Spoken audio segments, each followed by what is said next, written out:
محترم ناظرین، السلام علیکم۔ ناظرین، بخاری و مسلم میں بنی اسرائیل کے ایک قاتل کا واقعہ نقل کیا گیا ہے۔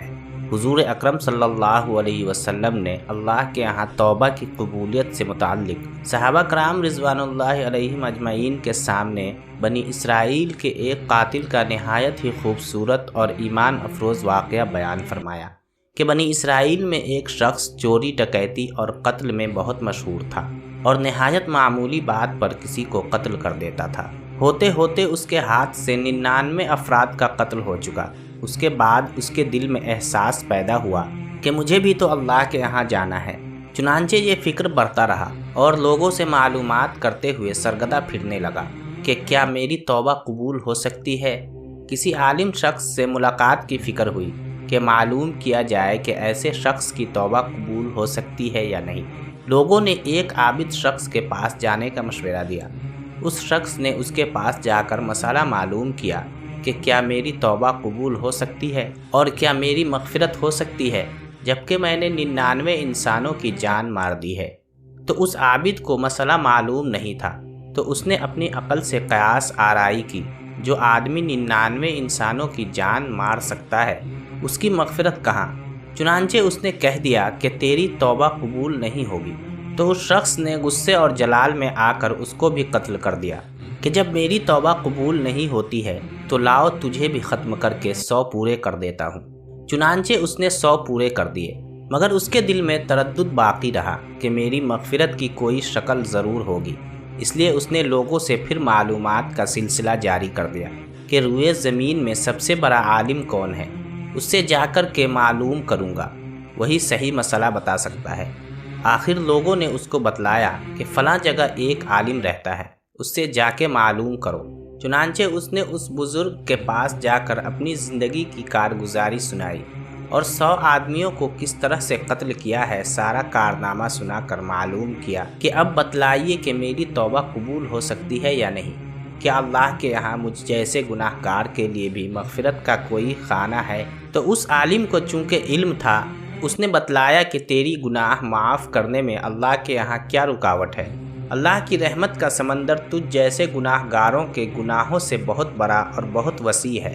چنانچہ اس عالم نے مشورہ دیا کہ تم فلاں جگہ سفر کر کے جاؤ، وہاں کچھ اللہ کے بندے رہتے ہیں، ان کا مشغلہ صرف اللہ کی عبادت ہے، ان کے ساتھ مل کر اللہ کی عبادت کرو اور نادم ہو کر اپنے گناہوں کی معافی مانگو، انشاءاللہ تمہاری مغفرت ہو جائے گی۔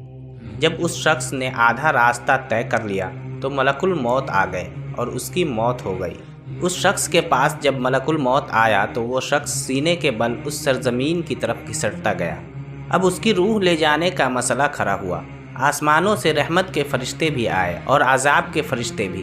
رحمت کے فرشتے کہنے لگے کہ اس کی روح لے جانے کا حق ہم کو ہے، اس لیے کہ یہ سچے دل سے تائب ہو کر عبادت کے لیے جا رہا ہے۔ اور عذاب کے فرشتے کہنے لگے کہ اس کی روح لے جانے کا حق ہم کو ہے، اس لیے کہ اس شخص نے کبھی کوئی نیک کام نہیں کیا ہے، پوری زندگی معصیت میں گنوا دی ہے۔ اسی دوران آسمانوں سے حضرت جبرائیل علیہ السلام تشریف لا کر ان دونوں طرح کے فرشتوں کے درمیان یہ فیصلہ کیا کہ دونوں طرف کی مسافت ناپ کر کے دیکھ لو کہ جہاں سے آ رہا ہے وہاں کی مسافت قریب ہے یا جہاں جا رہا ہے وہاں کی مسافت، لہٰذا جہاں کی مسافت قریب ہو اس شخص کو وہاں والوں میں شمار کر دیا جائے۔ چنانچہ دونوں طرف کی زمین ناپ کر دیکھی گئی تو جہاں جا رہا تھا وہاں کی مسافت جہاں سے آ رہا تھا اس کے مقابل میں صرف ایک بالشت قریب ہے۔ چنانچہ فیصلہ ہوا کہ مقام معصیت سے مقام عبادت صرف ایک بالشت قریب ہے، اس لیے رحمت کے فرشتوں کو اس کی روح لے جانے کا حق ہوگا۔ چنانچہ اللہ کی طرف سے اس کی مغفرت کا اعلان ہو گیا۔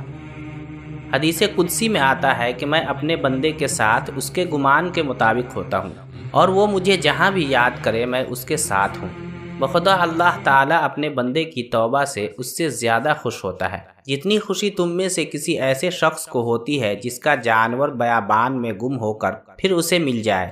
اور جو شخص ایک بالشت میری طرف آتا ہے میں ایک ہاتھ اس کے قریب ہو جاتا ہوں، اور جو شخص ایک ہاتھ میرے قریب آتا ہے میں اس کے ایک با قریب ہو جاتا ہوں، اور جب وہ میری طرف چل کر آتا ہے تو میں اس کی طرف دوڑ کر آتا ہوں۔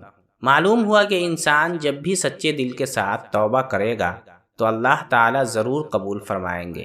انشاءاللہ یہ واقعہ خصوصاً ان حضرات کے لیے حوصلہ افزائی اور معاونت کا سبب ہے جو کہ بڑے بڑے گناہ کر کے اب مایوسی کی زندگی گزار رہے ہیں، کیونکہ شیطان انہیں مایوس کرتا ہے۔